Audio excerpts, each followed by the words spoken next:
जय हिंद साथियों। इस वीडियो की अगर बात करें तो ये वीडियो साथियों उन लोगों के लिए बहुत खास होने वाली है जिनका पेपर है एसएससी जीडी 2026 का, यानी कि परीक्षा में अब आपकी बहुत कम समय बचा है। तो आज की इस वीडियो में साथियों मैं आपको सिर्फ वही पढ़ाऊंगा, सिर्फ वही क्वेश्चंस दिखाऊंगा जो आपके एग्जाम के लिए सबसे इंपॉर्टेंट और सबसे खास होने वाले हैं। तो अगर आप साथियों कुछ काम कर रहे हो तो मैं कहूंगा वो सारे काम छोड़कर आज की इस वीडियो को अटेंड कर लीजिए। आपके यहां से बहुत सारे क्वेश्चन आपको डिक्टो देखने को मिलेंगे। तो साथियों आज की इस वीडियो में मैं रोज की तरह साथियों हिंदी लाया हूं, जीके लाया हूं, रीजनिंग लाया हूं और साथियों मैथ्स लाया हूं। तो इस सवालों की श्रृंखला को देखिए और अपने पेपर को साथियों आसानी से आप लोग क्रैक करिए। तो पहला क्वेश्चन आपकी स्क्रीन पर है, कह रहे कि सर से पैर तक, इसके लिए एक शब्द आपसे पूछा जा रहा है तो आपाद मस्तक कहा जाता है। साथियों सर से पैर तक के लिए एक शब्द आपाद मस्तक होता है। अपने धन पर इतना अभिमान ठीक नहीं होगा, या अनुमान ठीक नहीं, अवमानना ठीक नहीं, या अपमान ठीक नहीं। मैं कहूंगा अपने धन पर इतना अभिमान ठीक नहीं, ये होगा पूरा वाक्य।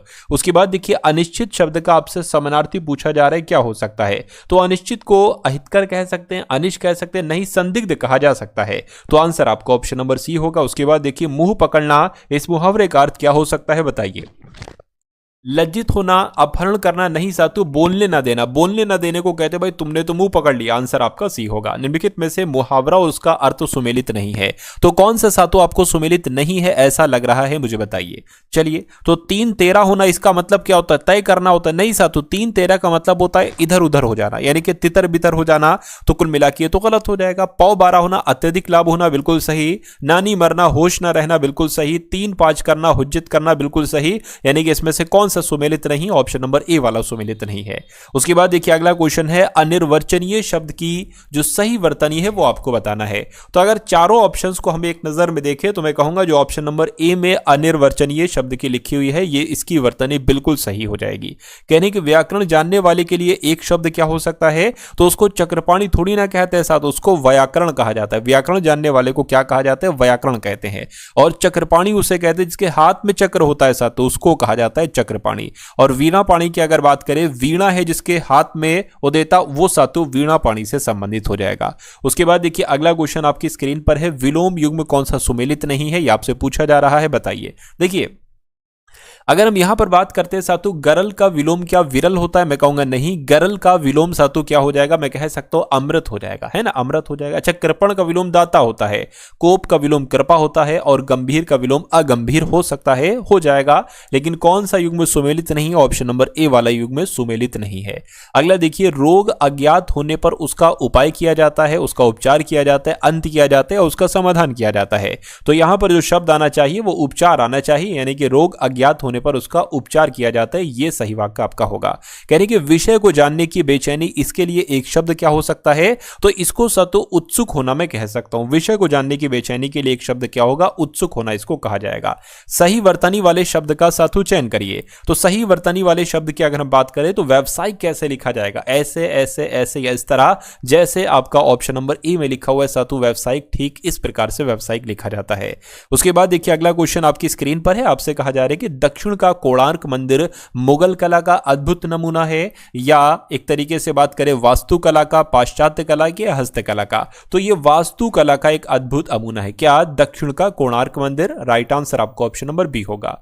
कमल की दंड आपसे पूछा जा रहा है साथों। कमल के दंड की अगर बात करें, इसके लिए एक शब्द क्या होगा? तो इसको हम लोग मृणाल कह सकते हैं। क्या कह सकते हैं साथों? कमल के दंड के लिए एक शब्द क्या होगा? मृणाल, इसका आंसर साथों हो जाएगा।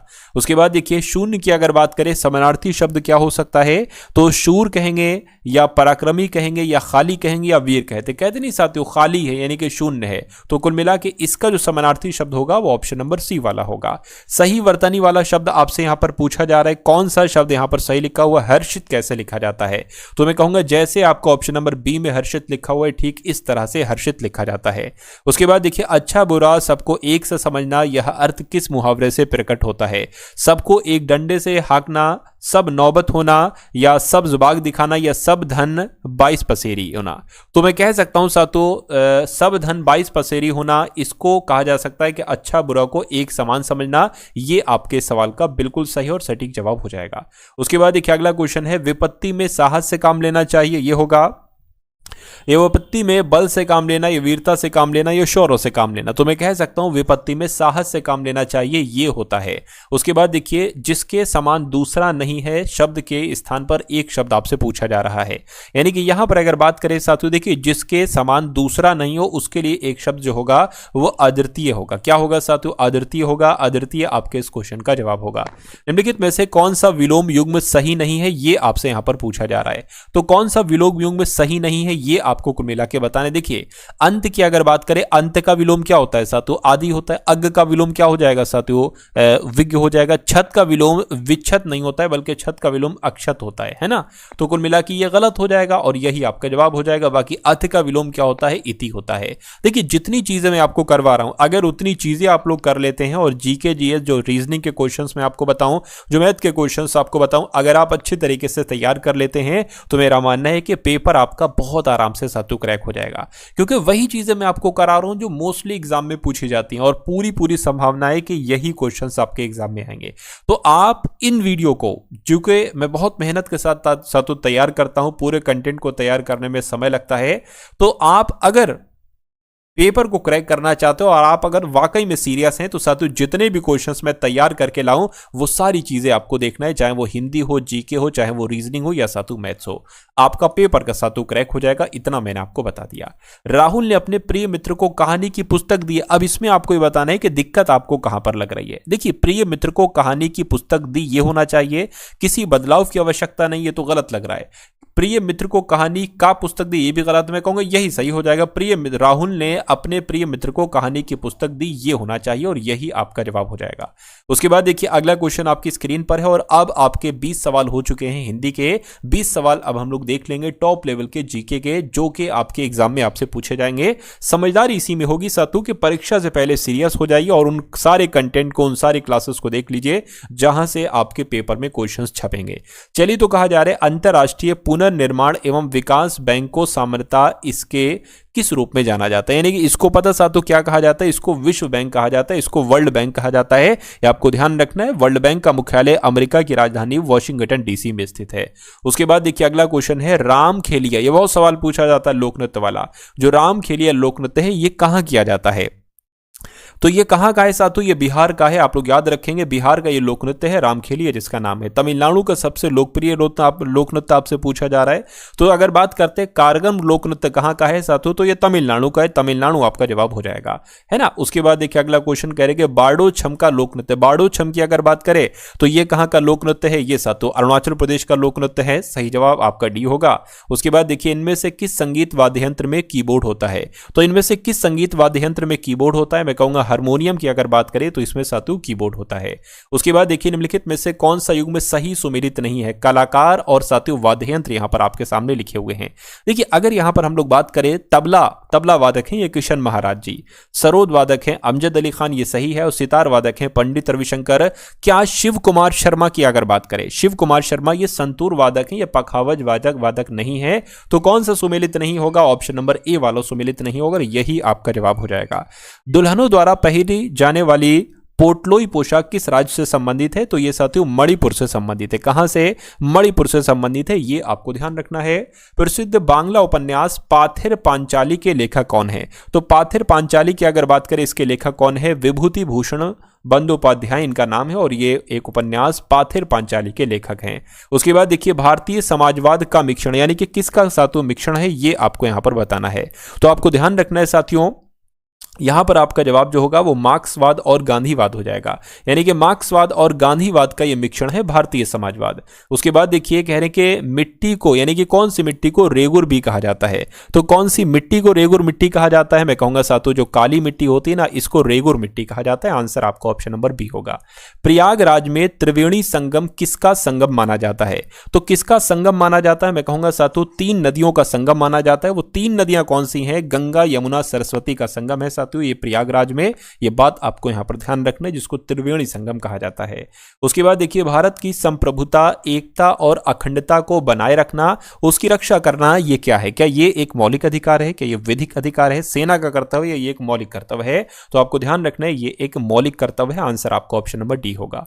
भारतीय संविधान के निम्नलिखित अनुच्छेदों में से किस अनुच्छेद में यह उल्लेख है कि मुख्यमंत्री राज्यपाल द्वारा नियुक्त किया जाएगा? तो अगर हम बात करते हैं साथियों, यहां पर आपका जवाब जो होगा वो अनुच्छेद 164 हो जाएगा।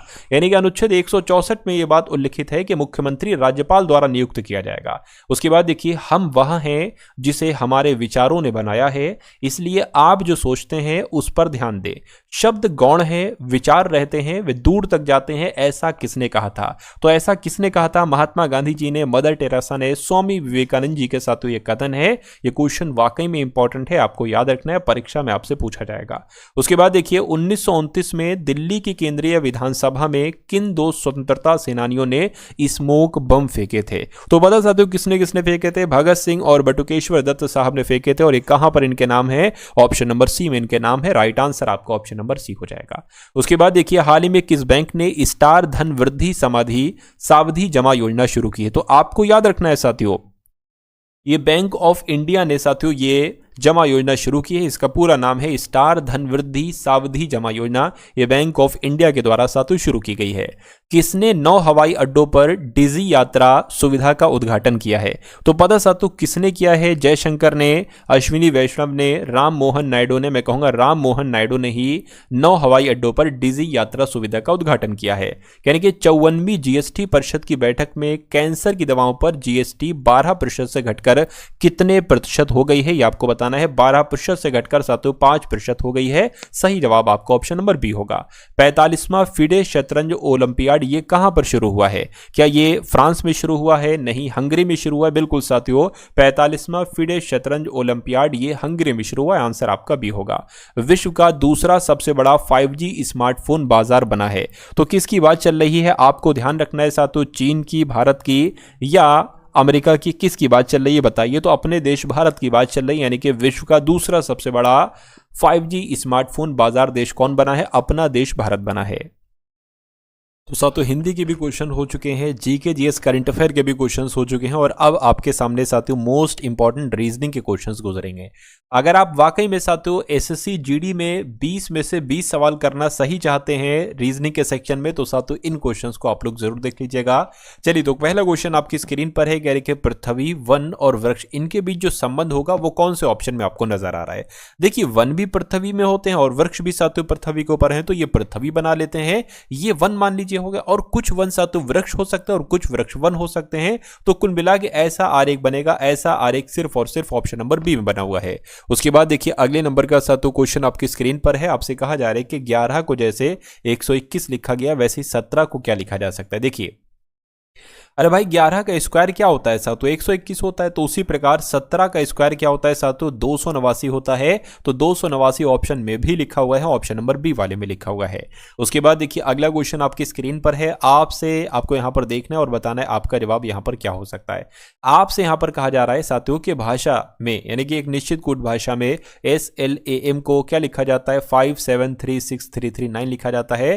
तो TOY को 604575 लिखा जा सकता है। तो क्लियर को क्या लिखा जा सकता है? देखिए अब यहां पर अगर आप थोड़ा सा दिमाग लगाओगे तो आप पहचान सकते हो या नहीं पहचान सकते हो साथियों बताइए। देखिए जैसे कि एस की अगर हम बात करें तो ये 19 पर होता है, L 12 पर होता है, A 1 पर होता है, M आपका 13 पर होता है। अच्छा 19 से यहाँ पर 5 हो गया, नहीं 57 हो गया। एक काम करिए तो 19 तियां कितने होते हैं? 57 होते हैं। और 12 तियां कितने होते हैं? देखिए 36 होते हैं, 36 लिखा है। और 1 के 3 से गुणा करोगे तो 3 आ जाएगा। और 13 तियां कितने होते हैं? 39 होते हैं। अच्छा इसकी अगर बात करें 20 तियां 60 होते हैं, 15 तियां 45 होते हैं, ये कितने पर आता है? 25 पर, 25 तियां 75 होते हैं। तो इसको भी 3 से गुणा आपको करना है, जिसके 3 पर आता है तो 3 तियां कितना हो जाएगा? 9 हो जाएगा। L 12 पर आता है, 12 तियां कितना हो जाएगा साथियों? 36 हो जाएगा। ठीक है ना? तो 9 36 कहां पर है? यहां पर है, यहां पर है, यहां पर है। और ई की अगर बात करें तो 15 आ जाएगा, फिर 3 आ जाएगा, और अगर बात करते हैं साथ तो यहाँ पर 54 आ जाएगा। तो ये कौन से ऑप्शन में लिखा हुआ है? 936, 15, 354, ये ऑप्शन नंबर सी में लिखा हुआ है। तो जो लोग ऑप्शन नंबर सी के साथ हैं तो बिल्कुल करेक्ट है। अगला क्वेश्चन आपकी स्क्रीन पर है साथियों। अगर आपने अभी तक इस वीडियो को लाइक नहीं किया है तो एक लाइक का बटन दबा दीजिए, और चैनल पर अगर आप लोग नए हैं तो चैनल को भी आप लोग तुरंत सब्सक्राइब करके बेल आइकन पर क्लिक कर दीजिए। ये आपको साथियों क्लियरली दिख रहा है? अगर दिख रहा है तो बहुत अच्छी बात है। देखिए, अगर आप थोड़ा सा दिमाग लगाएंगे, डी से एल, जी से N, P, X, S, Z, H, P और के, आर, तो टी से यहां पर साथियों क्या बनेगा? ये टी है, और ये डब्ल्यू है, डी है। यहां पर कौन सा लेटर आएगा? बस इतनी सी बात आपको बताना है। देखिए, अगर हम बात करते हैं, डी 4 पर आता है, एल 12 पर आता है, जी 7 पर आता है, एन 14 पर आता है, पी की बात करें 16 पर आता है, और एक्स आपका 24 पर आता है, एस 19 पर आता है, और जेड आपका 26 पर आता है, एच आपका 8 पर आता है, पी 16 पर आता है, के 11 पर आता है, आर 18 पर आता है, टी 20 पर आता है, डब्ल्यू की अगर बात करें 23 पर आता है, डी 4 पर आता है।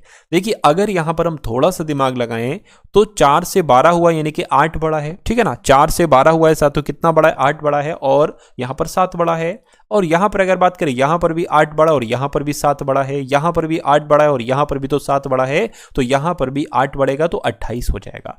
28 की अगर बात करें, देखिए पूरा पूरा 28 नहीं आएगा। 28 का मतलब क्या होता है? 26 का मतलब होता है जेड, है ना? 27 का मतलब फिर ए हो जाता है, और 28 का मतलब सातु बी हो जाता है, यानी कि यहां पर बी आएगा। और बी कौन से ऑप्शन में लिखा हुआ है? बी आपका ऑप्शन नंबर बी, डी वाले में लिखा हुआ है। उसके बाद देखिए, अगला क्वेश्चन आपकी स्क्रीन पर है। आपसे कहा जा रहा है कि CALM को DCO क्यों लिखा जाता है? तो COOK को क्या लिखा जा सकता है? देखिए, C से यहां पर D हुआ, 1 बढ़ाया गया है, फिर यहां पर 2 बढ़ा दिया गया, A से C हो गया, L 12 पर आता है, O 15 पर आता है, 3 बढ़ा दिया गया, फिर 4 बढ़ा दिया गया। तो यही चीज इसमें है। सबसे पहले 1 बढ़ाएंगे तो D आएगा, है ना? अब इसमें सातु 2 बढ़ा देंगे तो Q आ जाएगा, यानी कि DQ कहां पर है? यहां पर है, सिर्फ यहीं पर है। तो मैं कहूंगा यही आपका जवाब होगा, है ना? अच्छा, यहां पर 3 बढ़ाइए, 3 बढ़ाएंगे तो R आ जाएगा, और यहां पर 4 बढ़ाएंगे तो साथियों O आ जाएगा। तो वही देखिए, DQRO कहां पर? ऑप्शन नंबर बी वाले में लिखा हुआ है। उसके बाद देखिए, अगला क्वेश्चन आपकी स्क्रीन पर है। आपसे कहा जा रहा है कि 1 है, 2 है, उसके बाद 9 है, और उसके बाद 64 है। तो अगला नंबर साथियों यहां पर क्या हो सकता है? एक बार मुझे बताइए। देखिए, थोड़ा सा अगर आप ध्यान से देखेंगे तो ये 3 का स्क्वायर है, बिल्कुल है। ये 4 का क्यूब है ना? 4 का घन है, ये 3 का स्क्वायर है, ये 4 का क्यूब है। अच्छा, इसकी 2 की अगर बात करें, ये सातों 2 की घात 1 हो जाएगी। देखिए 2 की घात, देखिए नंबर से देखिए, 2 3 4, एक घातों में अब देखिए 1 2 3, तो यहां पर मेरे हिसाब से 5 आएगा, और फिर यहां पर 4 आ जाना चाहिए। ये 1 कैसे बनाए? देखिए, अगर हम 1 की घात 0 लिखते हैं तो यहां पर 1 आता है, यानी कि 1 की घात 0 बराबर क्या होता है? 1 ही होता है। तो कुल मिला के साथों यहां पर अगर बात करें, 25 गुणा 25 कितना होता है? मैं कहूंगा 625 होता है, यानी कि यहां पर जो आएगा वो 625 आएगा। और 625 कौन से ऑप्शन में है? ऑप्शन नंबर बी वाले में है। अगला क्वेश्चन आपकी स्क्रीन पर है। आपसे कहा जा रहा है कि सभी फल तने हैं। क्या साथियों? सभी फलों की अगर हम बात करें तो यहां पर तने हैं, तो ये क्या हो जाएंगे? ये फल हो गए। और सभी फल तने हैं, तो ये सारे के सारे फल साथियों तने हो गए। और यानी कि कुछ फल पत्ती हैं, तो मान लेते इतने फल जो है ना, इतने फल, ये क्या हो गई? ये पत्तियां हो गई। अब निष्कर्ष देखिए और बताइए कौन सा निष्कर्ष सही है, कौन सा गलत है। कुछ तने पत्तियां हैं, तो कुछ तने पत्तियां, बिल्कुल देखिए इतने तने पत्तियां हैं, ये बात बिल्कुल सही है। कुछ पत्तियां फल हैं, कुछ पत्तियां फल हैं, यह बात भी बिल्कुल सही। देखिए इतनी पत्तियां फल हैं, यह भी बिल्कुल सही। यानी कि दोनों निष्कर्ष आपके अनुसरण करते हैं। ऐसा कहां पर लिखा हुआ है? ऐसा आपका ऑप्शन नंबर डी में लिखा हुआ है। उसके बाद देखिए अगला क्वेश्चन, ऐसा एक सवाल आपके एग्जाम में आएगा। बस आपको इतना बताना होगा कि ये जो 6TYGZ2 लिखा है, इसको आप दर्पण में कैसा देखेंगे। अगर आपको ये दर्पण में दिखाया जाए तो कैसा दिखेगा? जैसे ऑप्शन नंबर ए वाला है, बी वाला है, सी वाला है या डी वाला है। देखिए पहला नियम आपको ध्यान रखना है, जो सबसे अंत वाला होता है वो सबसे पहले दिखाई देगा, यानी कि 2 सबसे पहले दिखाई देगा। लेकिन 2 दिखाई कैसा देगा? 2 कुछ ऐसा दिखाई देगा। Z की अगर बात करें, Z कुछ ऐसा दिखाई देगा। G की अगर बात करें, G कुछ ऐसा दिखाई देगा। Y जैसा है, Y वैसा दिखाई देगा। T जैसा है, वैसा दिखाई देगा। 6 कुछ ऐसा दिखाई देगा। तो ये कौन से ऑप्शन में आपको दिख रहा होगा? ये ऑप्शन नंबर बी वाले में आपको दिख रहा होगा। उसके बाद देखिए साथियों, यहां पर आपसे कहा जा रहा है कि INSERT को क्या लिखा जाता है? NIXZTR लिखा जाता है। तो साथियों आपसे कहा जा रहा है कि SECOND को साथियों क्या लिखा जा सकता है? कौन से 6 लेटर साथियों यहां पर आएंगे? चलिए तो देखिए यहां पर जब इन लेटर्स को मैंने देखा तो इन लेटर्स से ही ये लेटर्स तैयार किए गए हैं, ये वाले साथियों। तो बस आपको सिर्फ इतना देखना है कि कौन सा लेटर कहां पर आया है। देखिए आप अगर थोड़ा सा ध्यान देंगे या इसको अगर आप अच्छे से समझना चाहते हैं तो इसको आप एक बार इस तरीके से लिख लीजिए, INS, उसके बाद ERT और उसके नीचे लिख लीजिए साथियों ये वाले लेटर यानी कि NIXZTR। अब सातु आपको थोड़ा सा अच्छे तरीके से समझ में आ जाएगा। देखिए यहां पर अगर बात करें सातु, जो पहले लेटर हैं, जो पहले दो लेटर हैं सातु, ये वाला यहां पर आ गया और ये वाला यहां पर आ गया, ठीक है ना। अच्छा इसकी बात करें, ये R यहां पर आ गया, ये T सातु यहां पर आ गया। अब बीच के जो दो लेटर हैं S से X हुआ, यानी कि कितना बड़ा है, 5 बड़ा है, और E से सातु Z हुआ है तो यहां पर घटा है, कितना घटा है, 5 घटा है। तो यही लॉजिक आपको यहां पर लगाना है, यानी कि E सातु यहां पर आ जाएगा और S की बात करें यहां पर आ जाएगा, उसी प्रकार D यहां पर आ जाएगा और N आपका यहां पर आ जाएगा। पहले वाले में देखिए 5 प्लस किया गया है तो C में 5 प्लस करोगे H आ जाएगा। O 15 पर आता है, इसमें से 5 घटाओगे तो सातु J आ जाएगा। तो कुल मिला के ये कौन से ऑप्शन में लिखा हुआ है, ESHJDN, मैं कहूंगा ऑप्शन नंबर ए वाले में लिखा हुआ है। तो जिनका आंसर ऑप्शन नंबर ए के साथ है तो बिल्कुल करेक्ट है। उसके बाद देखिए अगला क्वेश्चन सा तो आपकी स्क्रीन पर है, कह रहे कि 70 को जैसे 8 लिखा गया है या 8 से जैसे 70 बनाया गया है वैसे ही कौन से नंबर से 87 बनाया जा सकता है, ये आपसे पूछा जा रहा है, मुझे बताइए। देखिए अगर हम सातों यहां पर 8 का स्क्वायर कर दें तो 8 का स्क्वायर कितना होता है सातों, 64 होता है, 8 × 64, 8 का स्क्वायर 64। लेकिन अगर हम इसमें सातों कितना जोड़ देते हैं, अगर हम इसमें 6 जोड़ देते हैं तो मैं कहूंगा 70 बन जाएगा। अच्छा ये किसके स्क्वायर के आसपास है मुझे बताइए। मैं कहूंगा सातों ये 9 के स्क्वायर के, अगर हम 9 का स्क्वायर करते हैं तो 81 बन जाएगा, और इसमें भी अगर हम 6 प्लस कर देते हैं तो यह 87 बन जाएगा, यानी कि कुल मिला के यहां पर 9 आएगा। और 9 कौन से ऑप्शन में है, ऑप्शन नंबर ए वाले में है। उसके बाद देखिए अगला क्वेश्चन आपकी स्क्रीन पर है, आपसे कहा जा रहा है कि एक निश्चित कूट भाषा में CHAINED को क्या लिखा जाता है, EJYGPCF लिखा जाता है, तो MEADOW को क्या लिखा जा सकता है बताइए। देखिए यहां पर अगर बात करें ये C से E हुआ यानी कि 2 बढ़ाया गया है, H 8 पर होता है, J 10 पर होता है, 2 बढ़ाया गया है, A से Y हुआ है, अब 2 घटाया गया है ना, पहले 2 बढ़ाया गया। तो कुल मिला के जो चीज वहां पर चल रही है वही लॉजिक यहां पर लगेगा। 2 बढ़ाया गया है तो साथ इसमें 2 बढ़ाएंगे O आ जाएगा, इसमें अगर आप 2 बढ़ाएंगे ई के बाद क्या साथ एफ जी, लेकिन जी तो हमें दूसरे नंबर पे कहीं दिख नहीं रहा है, ओ तो दिख रहा है लेकिन जी नहीं दिख रहा है। तो फिर एक काम साथों आप ये करेंगे कि जो वॉवेल है जैसे कि ये इसमें 2 घटेगा, ठीक है ना, और जो कॉन्सोनेंट है उसमें 2 बढ़ेगा। तो ये वॉवेल है तो इसमें 2 घटेगा, तो देखिए सी आ जाएगा, तो ओ सी यहां पर भी है, ओ सी यहां पर भी है, इसमें भी साथ 2 घटेगा तो वाई आ जाएगा। अब इसमें 2 बढ़ेगा, डी ई एफ एफ आ जाएगा, और इसमें भी 2 घटेगा तो क्या आ जाएगा, एम आ जाएगा, और इसमें 2 बढ़ेगा तो वाई आ जाएगा। ये कौन से ऑप्शन में लिखा हुआ है, ओ सी वाई एफ एम वाई, मैं कहूंगा ये ऑप्शन नंबर सी वाले में लिखा हुआ है। तो जिनका आंसर ऑप्शन नंबर सी के साथ है तो बिल्कुल करेक्ट है। अगला क्वेश्चन आपकी स्क्रीन पर कह रहे कि ए का अर्थ योग है, यानी कि ए का अर्थ साथों क्या है, ए का अर्थ प्लस है, बी की अगर बात करें घटाना है, और सी की अगर बात करें तो गुणा है, और डी का मतलब क्या है सातु भाग है। तो आपको इसको सॉल्व करना है। देखिए ये हो गया आपका 6 और ब्रैकेट के अंदर हो गया 57, और फिर 8 हो जाएगा, और फिर 7 हो जाएगा, फिर आपका 32 हो जाएगा, और यहां पर 9 हो जाएगा। अब यहां पर देखिए साथियों सी है, सी का मतलब क्या है, गुणा है तो गुणा आ जाएगा। बी की अगर बात करें बी का मतलब माइनस है, डी की अगर बात करें डी का मतलब भाग है, और बी की अगर बात करें माइनस है, और ए का मतलब प्लस है तो प्लस आ जाएगा। अब इसको आपको कैलकुलेट करना है और आंसर आप लोग मुझे बता दीजिए। देखिए जो सबसे पहले ब्रैकेट में होता है ना उसको सॉल्व करते हैं, तो 57 में से ये जाएगा, कितना बचेगा, 49 आएगा, और डिवाइड 7 आ जाएगा, तो 7 7 49, इसकी जगह पर क्या आ जाएगा, पूरा का पूरा इसकी जगह पर 7 आ जाएगा, माइनस 32 प्लस 9 आ जाएगा, और इनटू 6 आ जाएगा। 6 7 कितना हो जाएगा, 42 हो जाएगा, 42 माइनस 32 प्लस 9 आ जाएगा, 42 में से 32 जाएगा, कितना बचेगा, 10 बचेगा, और 9 बराबर 19 हो जाएगा। और 19 कौन से ऑप्शन में है, ऑप्शन नंबर ए वाले में। तो जो लोग भी ऑप्शन नंबर ए के साथ हैं तो मैं कहूंगा आंसर आपका बिल्कुल करेक्ट होगा। उसके बाद देखिए अगला क्वेश्चन आपकी स्क्रीन पर है, आपसे कहा जा रहा है कि P Q R S T और यू एक बेंच पर बैठे हुए हैं। क्यू दाएं किनारे पर बैठा हुआ, एक बेंच अब बना लेते हैं, मान लीजिए बेंच हो गई, 1 2 3, कितने लोग हैं, 1 2 3 4 5 6, 4 5 और 6, ये 6 लोग ही साथों बैठने की जगह बन गई। उसके बाद कह रहे कि क्यू दाएं किनारे पर है, क्यू यानी कि यहां पर होगा, आर एस के दाईं ओर बगल में है, यू टी के बाईं ओर बगल में है, और टी क्यू के बाईं ओर है ना, बाईं ओर बगल में है, बैठा है। पी इसके बाईं ओर बगल में है, तो बाएं किनारे पर कौन है, यहां पर आपसे पूछा जा रहा है सातु कौन होगा। देखिए कहा जा रहा है कि इसके दाईं ओर बगल में आर बैठा हुआ है, तो इसको आप कहीं पर बैठा लीजिए। मान लीजिए इसको आपने यहां पर बैठा दिया, कह रहे कि इसके दाईं ओर बगल में आर है, यानी कि आर यहां पर हो सकता है, बिल्कुल। उसके बाद अब वो लाइन सॉल्व करिए जिसमें आर या एस कोई एक लिखा होगा। इसमें एस लिखा हुआ है, बाकी कहीं नहीं आर और एस दिख रहा है। तो इसके बाईं ओर बगल में बैठा है पी, तो इसके बाईं ओर बगल में बैठा है पी, यानी कि पी यहां पर आ जाएगा। अब उस लाइन को देखिए जिसमें पी एस आर में से किसी का एक का जिक्र हो, तो देख लीजिए पी एस आर यहां पर है, पी यहां पर भी नहीं है। तो अब सातों यहां पर अगर बात करें, अब थोड़ा सा आपको ध्यान देना पड़ेगा। आर एस के दाईं ओर, आर एस के दाईं ओर बगल में है, यू टी के बाईं ओर बगल में है ना, यू टी के बाईं ओर बगल में, यानी कि टी के बाईं ओर बगल में कौन है, यू है, ठीक है। और कहने के टी जो है ना ये क्यू के बाईं ओर बगल में है ना, क्यू के बाईं ओर बगल में कौन है, टी है, ठीक है। यानी कि ऐसे बनेगी, ये इनका क्रम ऐसे लगातार आएगा।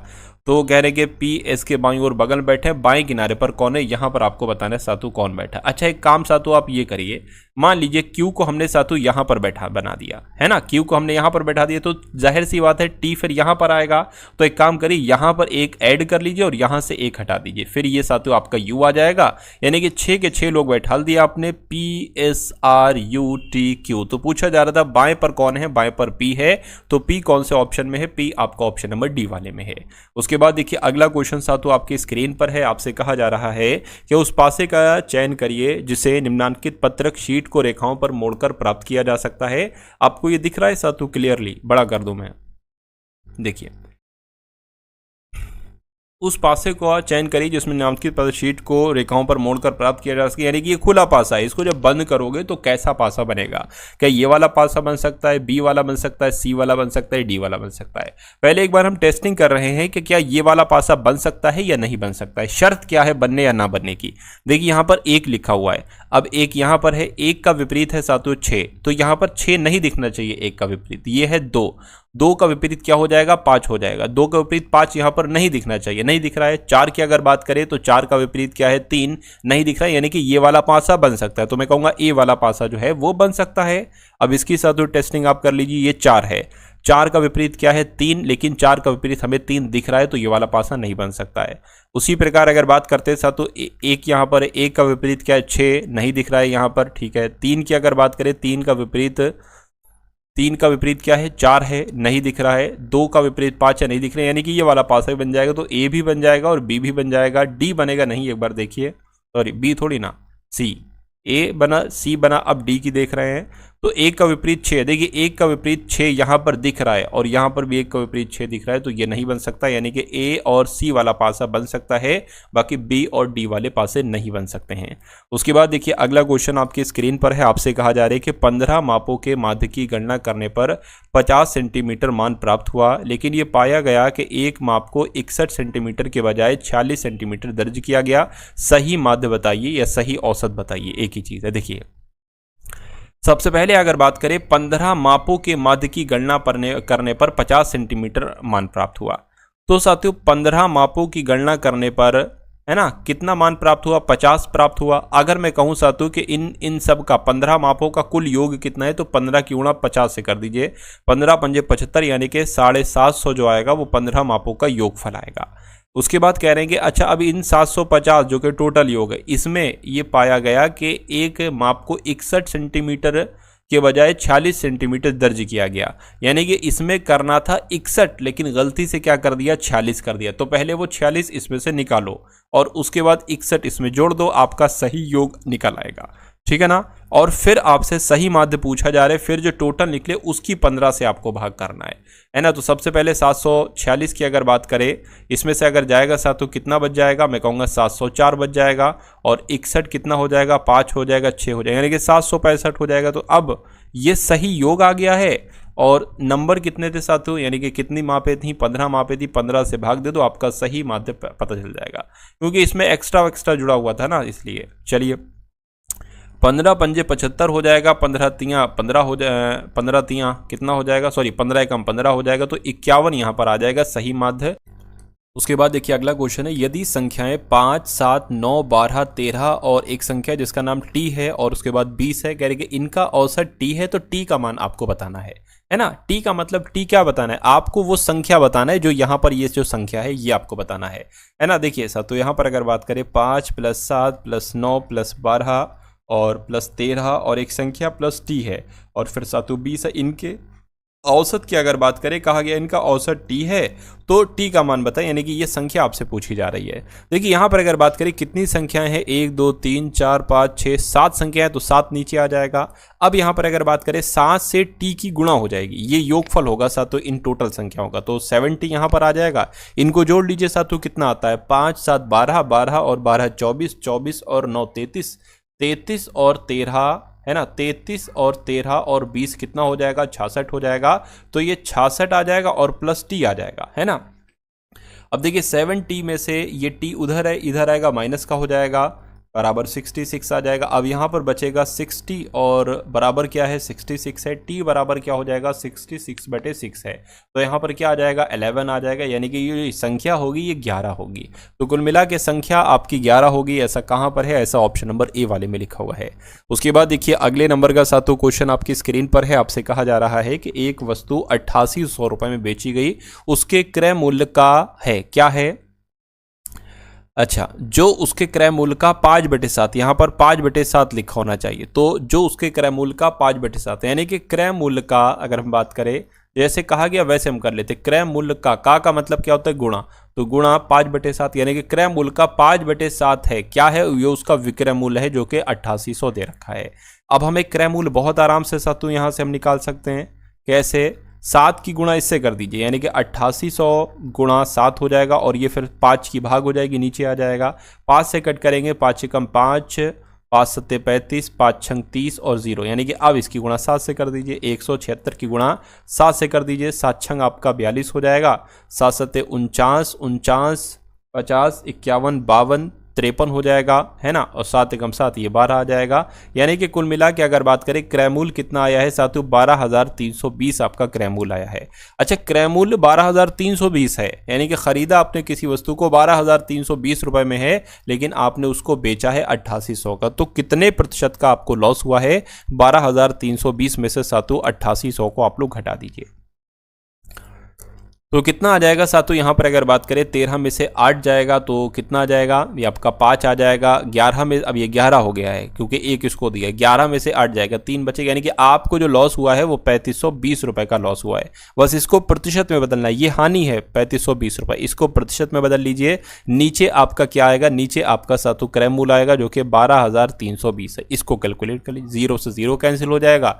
2 से अगर इसको हम कट करें, 2 छंग 12, 2 एकम 2, 2 छंग 12, और इसको अगर कट करें साथियों, ये इसको कट करें, देखिए 2 एकम 2 हो जाएगा, 2 सत्ते 14 हो जाएगा, 2 छंग 12 हो जाएगा, 0 आ गया, और ये वाला 0 इसमें ऐड हो जाएगा, है ना। अब इसको और कट कर लीजिए, 2 से कट 2 तियाँ और 0, 2 अट्ठे 16 हो जाएगा, 2 अट्ठे 16, 2 अट्ठे 16 और डबल 0 आ जाएगा। फिर से अगर इसको कट करें, 4 से कट करके देखें, 4 दूना 8, 4 दूना 8, 0 0 हो गया, और 4 सत्ते 28 हो जाएगा, फिर 4 सत्ते 28 हो जाएगा। अब 11 से कर लीजिए, 11 दूना 22 और 11 सत्ते 77, यानी कि कितना आ चुका है साथियों, 200/7 आ चुका है।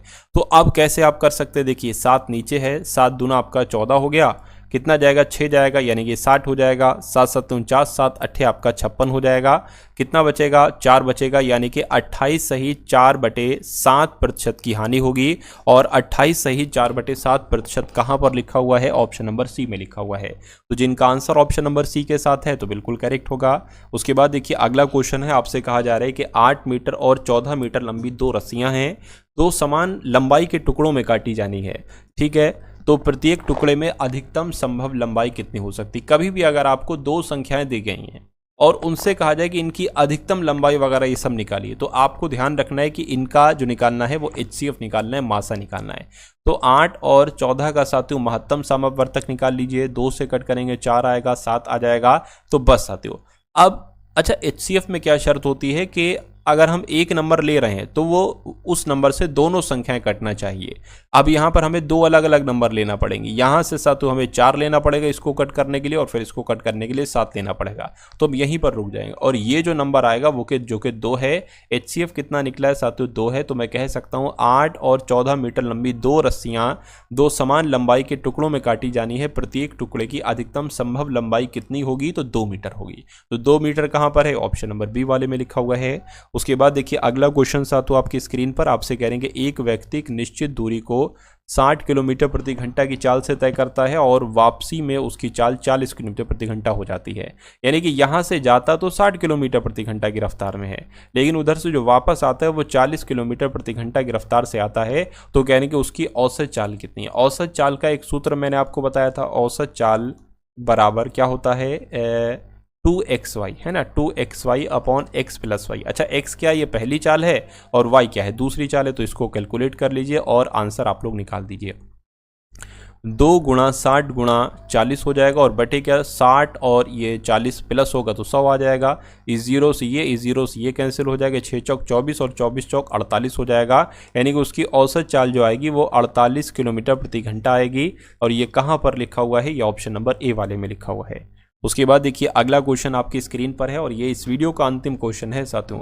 आपसे कहा जा रहा है कि यदि 15% वार्षिक ब्याज दर पर 2 वर्षों के लिए निवेश की गई धनराशि के साधारण ब्याज और चक्रवृद्धि ब्याज के बीच अंतर जो है वो 225 है, तो धनराशि कितनी होगी। कभी भी अगर आपको ऐसा दे रखा हो कि 2 वर्षों का चक्रवृद्धि ब्याज और साधारण ब्याज, क्या 2 वर्ष का साधारण ब्याज और चक्रवृद्धि ब्याज का अंतर अगर दे रखा हो तो आप एक सूत्र लिख देंगे, लेकिन शर्त होना चाहिए 2 वर्ष यहाँ पर लिखा हो। तो एक सूत्र क्या होता है साथियों, ये डी का मतलब डिफरेंस हो जाएगा, पी मतलब प्रिंसिपल यानी कि मूलधन हो जाएगा, जो कि आपको ज्ञात करना है धनराशि। अंदर क्या आ जाएगा साथियों, R/100 का होल ऑफ स्क्वायर आ जाएगा, है ना। अब अगर डी की बात करें, डी का मतलब डिफरेंस है, डिफरेंस कितना है 225 बराबर आपको पी ज्ञात करना है। अच्छा आर आपको दे रखा है 15% है, तो 15 गुणा 15 हो जाए क्योंकि स्क्वायर लगा है, और नीचे क्या हो जाएगा 100 गुणा 100 हो जाएगा। इसको कैलकुलेट कर लीजिए और पी का मान यहाँ से निकाल दीजिए। देखिए 5 तियाँ 15 और ये 20 आ जाएगा, फिर 5 तियाँ 15 फिर आपका ये 20 आ गया। अब आप पता क्या करेंगे, इन 20 गुणा 20 की गुणा इससे कर देंगे 225, और 3 गुणा 3 ये भाग में आ जाएगा। तो 225 गुणा 20 गुणा 20 आपका आ गया, बटे में क्या आ जाएगा 3 गुणा 3 आ जाएगा, और बराबर इसको कैलकुलेट करोगे आपको धनराशि मिल जाएगी। धनराशि आपसे पूछी जा रही है। 3 से कट करें, 3 सत्ते 21 हो जाएगा, 3 पंजे 15 हो जाएगा, ठीक है ना। 3 दूना 6 हो जाएगा, 3 पंजे 15 हो जाएगा। 20 गुणा 20 कितना हो जाएगा साथियों 400, और 25 ये आपका कितना आ जाएगा, मेरे हिसाब से 10,000 यहाँ पर आ जाएगा, 10,000 आ जाएगा। एक सेकंड रुकिए, 25 चौक कितने होते हैं साथियों 100 होते हैं, और 2 जीरो और लग जाएंगे तो 10,000 ही आएगा। 10,000 कहाँ पर लिखा हुआ है, ऑप्शन नंबर ए वाले में लिखा हुआ है। तो जिनका आंसर ऑप्शन नंबर ए के साथ है तो मैं कहूँगा आंसर आपका बिल्कुल करेक्ट होगा भाई, बहुत बढ़िया, वेरी गुड क्लास। तो ये क्लास आपको सातु कैसी लगी, एक बार इस वीडियो को लाइक करके कमेंट सेक्शन में आप लोग ज़रूर बताइएगा।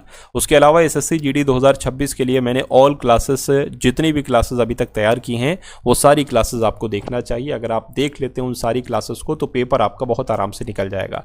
तो डिस्क्रिप्शन में उसका लिंक मैंने दे रखा है ऑल क्लासेस का एसएससी जीडी की, वहाँ पर जाइएगा और एक एक करके सारी वीडियोज़ को आप लोग देख लीजिए। उसके अलावा डिस्क्रिप्शन में ग्रुप है, व्हाट्सअप ग्रुप है, टेलीग्राम ग्रुप है, उन ग्रुप्स को भी साथों आप लोग ज्वाइन कर लीजिएगा, ठीक है ना। तो मिलते हैं हम सभी लोग आने वाली वीडियो में। जय हिंद साथियों।